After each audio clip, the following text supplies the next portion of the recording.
तो मेरे प्यार दोस्तों, आप लोग का स्वागत करते हैं फिर से एक नए वीडियो पे। तो आज के हम लोग इस वीडियो पे देखने वाले हैं कक्षा 8वीं का जो हिस्ट्री का जो चैप्टर 1 है, यूरोप में राष्ट्रवाद का उदय।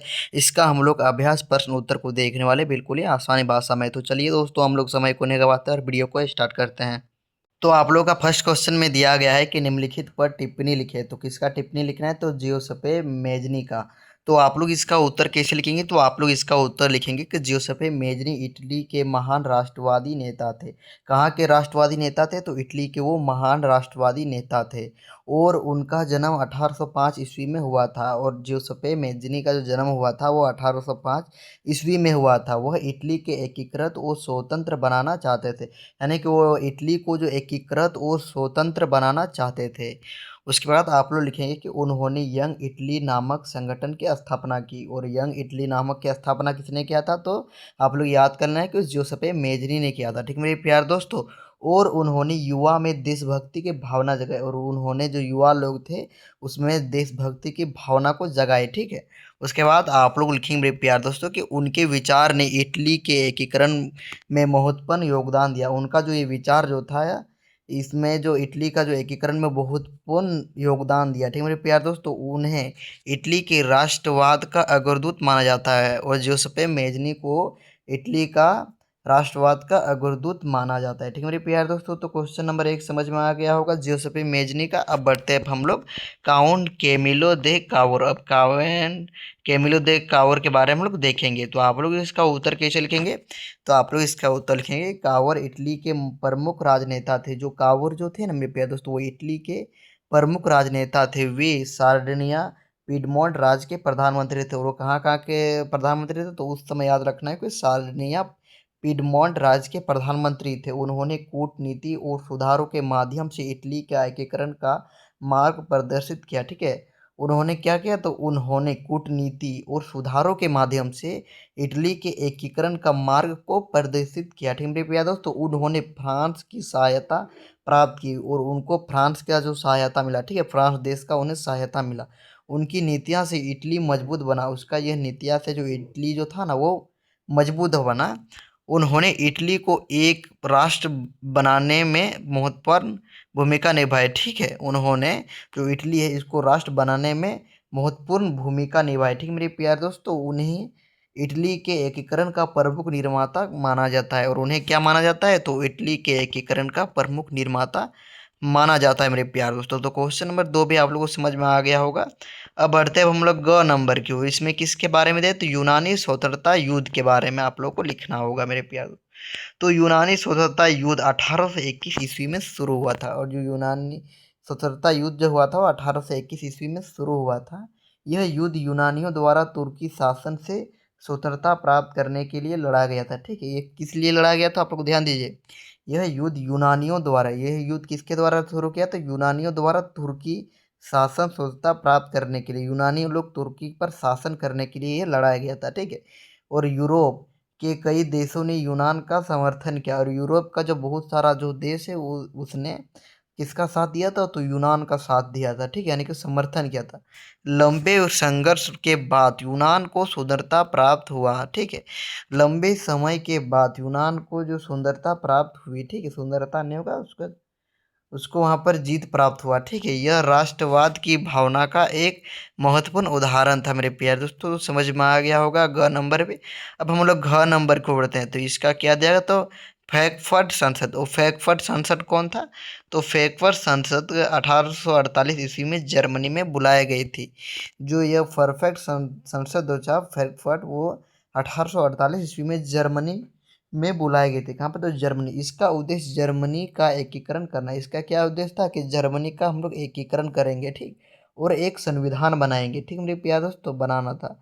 उनमें विभिन्न राज्यों के प्रतिनिधियों ने भाग लिया। इसमें जो बहुत सारे राज्य का जो प्रतिनिधि होता है ना, वो सभी लोग ने भाग लिया। हालांकि यह संसद अपने उद्देश्य में पूरी तरह सफल नहीं हुआ। हालांकि यह सफल नहीं हुआ, यह संसद, ठीक है, नहीं हुई। फिर भी जर्मनी राष्ट्रवाद के विचार में इनका महत्वपूर्ण योगदान था। फिर भी जो जर्मनी का जो राष्ट्रवाद का जो विकास हुआ ना, तो इसका बहुत ही योगदान था मेरे प्यारे दोस्तों। तो समझ में आ गया। अब बढ़ते अब हम लोग अंग नंबर की ओर। ठीक है, तो इसमें जो आप लोग का दिया गया है कि राष्ट्रवादी संघर्षों में महिलाओं की भूमिका, तो महिलाओं की भूमिका क्या थी राष्ट्रवादी संघर्षों में? तो राष्ट्रवाद आंदोलन में महिलाओं ने महत्वपूर्ण भूमिका निभाई, मतलब बहुत भूमिका निभाई और महत्वपूर्ण भूमिका निभाई।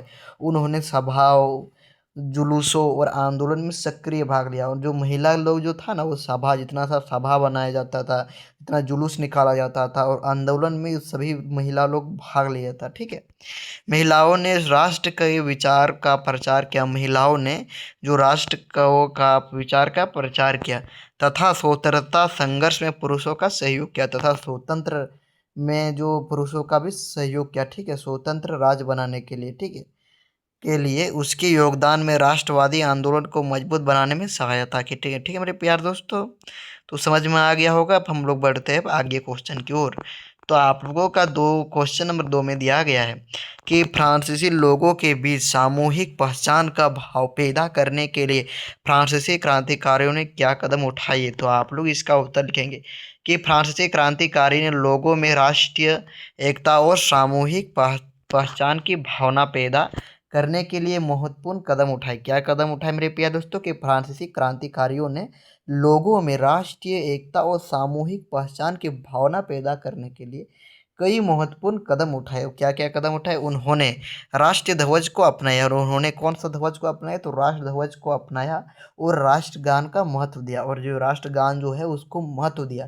पूरे देश में एक समान कानून लागू किए गए, और पूरे देश में एक समान लागू किए गए कानून, ठीक मेरे प्रिय दोस्तों, तथा नागरिकों को समान अधिकार दिए गए, तथा जो नागरिक है उसको समान अधिकार दिए गए।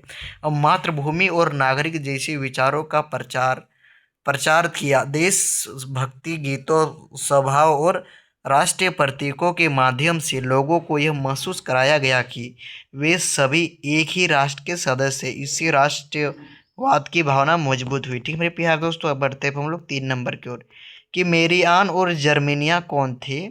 जिस तरह उन्हें चित्रित किया गया उसका क्या महत्व था? मतलब जो मेरियान जो थे और जर्मनिया थे, उसका क्या जिस तरह उनका चित्रण किया गया उसका क्या महत्व है, इसका क्या महत्व है? तो मेरियान फ्रांस की तथा जर्मनिया जर्मन की राष्ट्रीय प्रतीक थी। और मेरियान जो था मेरे प्यारे दोस्तों, मेरियान कहाँ का था ध्यान देना है। तो आप लोगों का मेरियान फ्रांस का था, ठीक है, और जर्मनिया जो था वो आप लोगों का क्या कहता था? तो जर्मनी का था। ठीक है, दोनों को एक साहसी और सम्मानित स्त्री के रूप में चित्रित किया गया है। दोनों को एक साहसी यानी कि निडर और सम्मानित स्त्री के रूप में उन सभी को दिया गया है। ठीक है, सम्मानित दिया गया है इन दोनों स्त्रियों को। ठीक है, राष्ट्रीय प्रतीक के कारण। मेरी आन स्वतंत्रता, समानता और गणतंत्र का प्रतीक थी। और मेरी आन जो थी वो स्वतंत्रता का था, और समानता और गणतंत्र का प्रतीक थी। जबकि जो जर्मनिया जो था वो आप लोगों का जर्मन राष्ट्र की एकता और शक्ति का प्रतीक था।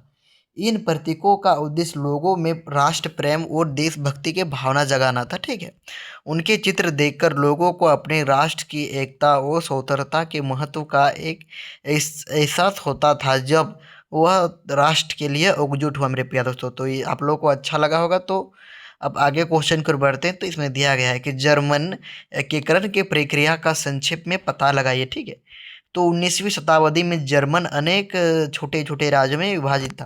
यानी 19वीं जब शताब्दी चल रहा था ना, तो जर्मन जो था वो छोटे छोटे राज्यों में विभाजित था।